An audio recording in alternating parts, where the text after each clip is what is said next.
Good morning friends, हम आ चुके हैं हमारे दूसरे वीडियो पे how not to burn your clutch. अपना क्लच प्लेट कैसे ना जलाएं। आप देख सकते हैं यहाँ एक सिंपल डायग्राम मैंने बनाया हुआ है क्लच लीवर का। तो बहुत सारे लोग डिसएंगेजिंग एंगेजिंग में कंफ्यूज होते हैं।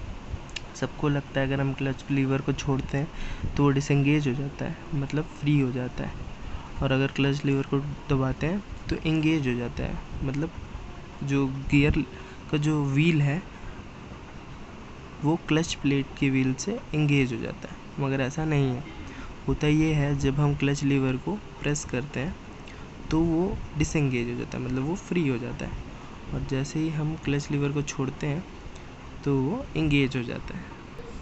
तो आइए अब हम धीरे धीरे बढ़ते हैं हमारे पॉइंट्स की ओर, जो मैंने कुछ पॉइंट्स तैयार किए हैं कैसे हम अपने क्लच के लाइफ्स को बचा सकते हैं। यूजुअली क्लच 30,000 से 40,000 किलोमीटर चल जाते हैं, मगर हमारी वजह से, हमारी राइडिंग स्टाइल्स की वजह से 10-20 हज़ार में वेयर एंड टियर हो जाता है, वो ख़त्म हो जाते हैं। आ चुके हैं अपने टिप्स नंबर 1 पे कि कैसे अपने क्लच को बचाएं। तो मैंने लिखा है यहाँ, never start your vehicle while in gear. कभी भी अपनी गाड़ी को गियर में स्टार्ट ना करें, हमेशा उसे न्यूट्रल में स्टार्ट करें। Always try to start your vehicle by keeping it in neutral, plus the clutch while the bike is in neutral for safety measures. जब भी बाइक न्यूट्रल में हो क्लच दबा के स्टार्ट करें। But what happens if you start in gear. क्या होगा अगर हम गियर में बाइक को स्टार्ट करते हैं।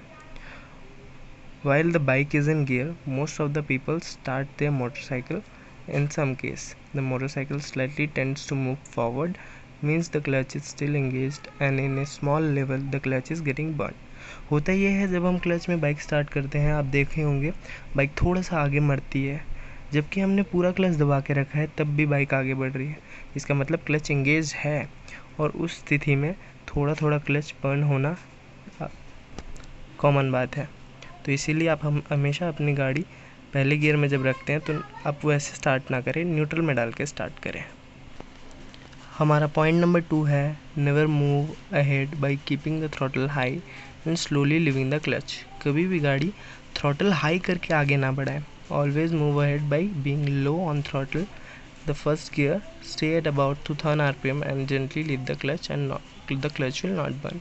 क्या होगा अगर आप ज़ोर से थ्रॉटल दबा के धीरे धीरे क्लच छोड़ेंगे तो क्लच एंगेज रहेगा ही, प्लस ज़्यादा थ्रॉटल की वजह से बहुत प्रेशर पड़ेगा आपके रियल व्हील पे, इससे क्लच बर्न हो जाएगा। आपको करना क्या है, 1500 RPM उसका आइडियल RPM होता है गाड़ी का, तो आपको 2000 तक जाना है, धीरे धीरे क्लच छोड़ना है, फिर गाड़ी जेंटली आगे बढ़े।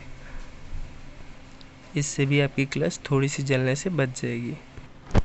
पॉइंट नंबर 3 है हमारे उन भाइयों के लिए जो स्टंट्स बहुत पसंद करते हैं, बर्नआउट्स उन्हें मारना बहुत पसंद होता है। तो yes, burnouts we smoke our rear wheel needs the pressing of clutch and the rear wheel is in friction and we are using the clutch often, it is burning our clutch up to an extent. आप जब burnout करोगे तो आपका rear wheel friction में होता है, सारा power still रहता है बाइक पर, फिर भी बैक व्हील पे जाता है। तो हम क्लच भी यूज़ करते हैं स्टार्टिंग में बर्नआउट के लिए, तो इससे क्या होता है, टायर बर्न होता है तो होता है, प्लस क्लच प्लेट को भी जला जाती है। तो आपको करना क्या है, सो लुब्रिकेटिंग द सरफेस, आपको जहाँ पे आप बर्नआउट करोगे वहाँ पे आपको ऑयल डाल देना है, ताकि बैक का रियर व्हील का फ्रिक्शन कम हो जाए और आप इजीली बर्नआउट कर सको। इससे आपके बैक व्हील पे प्रेशर नहीं पड़ेगा, क्लच भी ज़्यादा एंगेज नहीं रहेगा और क्लच बर्न होने से बच। अब आ चुके हैं हमारे 4th पॉइंट पे, keeping the clutch pressed while the bike is in gear will and up burning your clutch plate. जब आपकी बाइक गियर में हो और चल रही है, तब आप उसे जब रोकते हैं तो न्यूट्रल करके रोका करें, क्लच में ना रखें, क्लच दबा के गियर में रख के ना रोका करें। जहाँ मैंने यहाँ ट्रैफिक एग्जांपल दिया है, so simple way, if you are in traffic standing still keeping the vehicle in neutral, you don't like to cut off your engine off motor. मतलब अगर आप अपनी बाइक बंद भी नहीं करना चाहते हैं तो आप न्यूट्रल में रख के अपनी क्लच प्लेट बचा सकते हैं, रैदर देन आप उसे क्लच दबा के रखें जब तक ट्रैफिक का सिग्नल ग्रीन हो जाए। उससे क्या होगा, आपका क्लच प्लेट जलता रहेगा, मगर आप न्यूट्रल में रख के इंजन ऑन रखते तो आपको ऑन करने में टाइम भी नहीं लगेगा और क्लच प्लेट भी बंद नहीं होगा। अब चलिए बढ़ते हैं पॉइंट नंबर 5 पे, क्लच का फ्ली प्ले क्या होता है, clutch adjustment. 1 to 2 centimetre free play मैंने यहाँ मेंशन किया। वो क्या होता है, clutch should be move about 1 to 2 centimetre according to the user manual. Clutch जो लीवर है, ये लीवर थोड़ा सा अपनी जगह से आगे पीछे होना चाहिए 1 to 2 सेंटीमीटर, डिपेंडिंग आपके यूज़र मैनुअल में क्या लिखा हुआ है।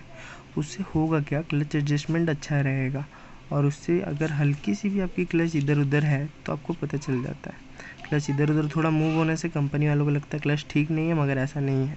आपको अगर नॉलेज होगा आप पकड़ लेंगे और अपने क्लच को बचा सकते हैं इससे।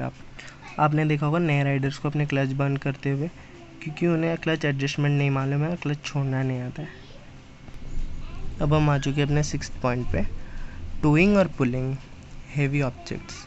Example, helping your friends and pulling that bike in case of the bike break down. अपने टोइंग करने पे, या फिर एग्जाम्पल है अगर आपकी दोस्त की बाइक ख़राब हो गई है, आप बंजी रोप लगा के उसकी बाइक को खींच रहे हो, और अगर उसकी बाइक का वेट बहुत ज़्यादा है, सामान लदा हुआ है, तो आप अपने क्लच प्लेट को जला सकते हैं। इस केस में you don't have to do towing और पुलिंग, आपको नहीं करनी चाहिए अपनी क्लच प्लेट की रक्षा करते हुए। अब आ चुके हैं हम अपनी अंतिम लास्ट पॉइंट पे, performance mode. A clutch is designed by manufacturer for particular vehicle according to the power and torque output. हर क्लच हर गाड़ी के लिए अलग बनाया जाता है कंपनी की तरफ से, उसके आउटपुट पावर के हिसाब से। तो some of our brothers do modifications, high performance modification, increase torques. हमारे बहुत सारे भाई मॉडिफाई कर देते हैं बाइक को, ताकत बढ़ा देते हैं, तो उससे क्या होता है, क्लच पे बहुत लोड आता है। तो you need to replace your clutch, आपको अपना क्लच चेंज करना पड़ेगा एक परफॉर्मेंस क्लच पे, तभी जाके अपने क्लच को बचा सकते हैं। आप सभी का धन्यवाद, थैंक यू। लाइक करें, सब्सक्राइब करें, शेयर करें और बेल आइकन को दबाएं। Never miss any update by pressing the bell icon. Dislike करें, डिसलाइक करके mention me in the comment में बताएं क्यों डिसलाइक किया। जल्दी लौटेंगे एक नई और इंटरेस्टिंग वीडियो के साथ।